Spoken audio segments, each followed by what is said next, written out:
Good morning, folks. Triple Crown here, coming to you from Vancouver, British Columbia. This is a round 7 summary Operation J1. This was a round in the Pacific of cat and mouse, or yin and a yang. So whatever direction the Axis pull or the Allies pull, the opposite side responds accordingly. So what happened this round? Well, we'll get into We'll get into the Pacific first. So with the American fleet retreating back to Hawaii, this allowed Japan to build some more navy off of Tokyo, which was important. They built a Yamato and 3 more destroyers. They also used the bulk of their naval transports to grab as many ground units along the coast here and to go and reinforce Siam, which would have been, had they not done that, that would have been easy pickings for the FEC next turn. They also built a fortification in Siam, which maybe was overkill, but they now have superiority in terms of defending units. They've got, let's see there, about 23 or 24 units there. And they also moved their navy down with a couple transports off the coast of Singapore, which would allow them to possibly take a poke at Calcutta. So the FEC responded by building up forces there in Calcutta. So a little bit of a standoff happening there. The Japanese also reinforced their positions along the coast, building ground units and pushed the KMT back. Actually, the KMT never went this turn. They would not have attacked anything. This is what the KMT would have done. Isn't that funny? When you're playing solo, you forget to do an entire turn. So we'll just do it quickly here, folks. They would have done this.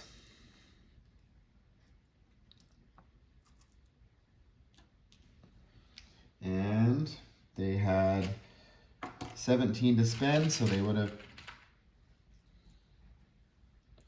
put 1 guy there and 4 guys there. And I'll figure out income later. So that's how the KMT would look. They're being pushed back. The CCP did take 1 territory in Chahar, as the Japanese did back off from the Russians a little bit, and the CCP. So Russia continues to send everything sort of east. They had 23 to spend last turn. They just built infantry, and they are actually heading towards Calcutta because the Germans are right behind them. So the German stack is, well, at least not yet. It's got to take Stalingrad and do a few other things, but it can march its way. But what this game of cat and mouse does here is the Japanese now can go back next turn and be off the coast of Shanghai again at a naval base and an air base, and then threaten the American Navy again. So it's a game of cat and mouse. America has about 42 ground units. If Japan goes back to Shanghai, they'll have about 45 and 46. So they will be in a position to force the Americans to reposition yet again. So yeah, it's kind of interesting. A little bit of good news for the Allies here off the coast of New Zealand and Australia.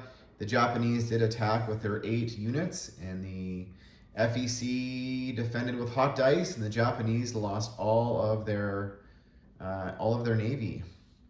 The battle went 2 rounds, and Japan only scored 1 hit. So good news. This could actually be one of those key battles that's now going to allow the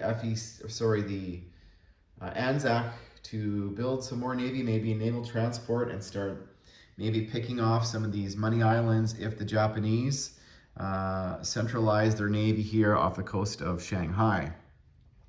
America is continuing to build navy. They built another carrier, a battleship, a cruiser, 3 naval transports, and a submarine, and a couple aircraft.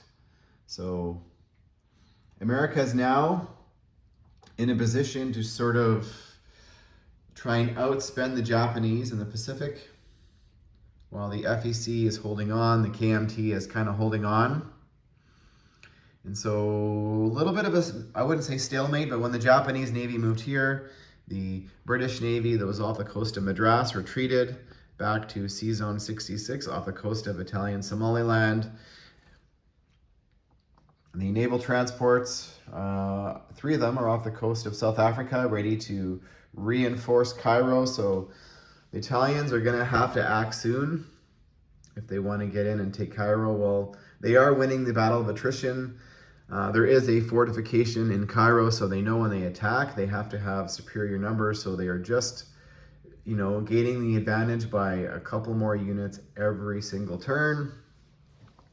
Over here, up in Russia, the Germans continue to gobble up all of the sort of outlying territories around Moscow. So they're currently sitting at a healthy 111 in their economy. They control all of Spain and Portugal now, and they built a massive or added to their navy last turn. So they currently have about 20 ships.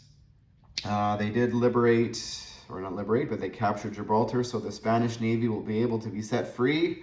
So the Allies responded. The Canadians have 4 corvettes. The Russians did sink a German U-boat, convoying them up in the Sea Zone box over here. And so the British built a destroyer, and the Americans responded also by building a battleship and a couple more submarines. So it looks like naval warfare is going to be alive and well in the Atlantic as we get set to do round 8. The Germans also built a bunch of fast movers to start heading east. They can either head to Novosibirsk, they can head to Calcutta, or they can help the Italians out and head towards Cairo. So what should the Germans do? How are they going to best help the Allies? Is Sea Lion still on the table? We'll see. Stay tuned for round 8.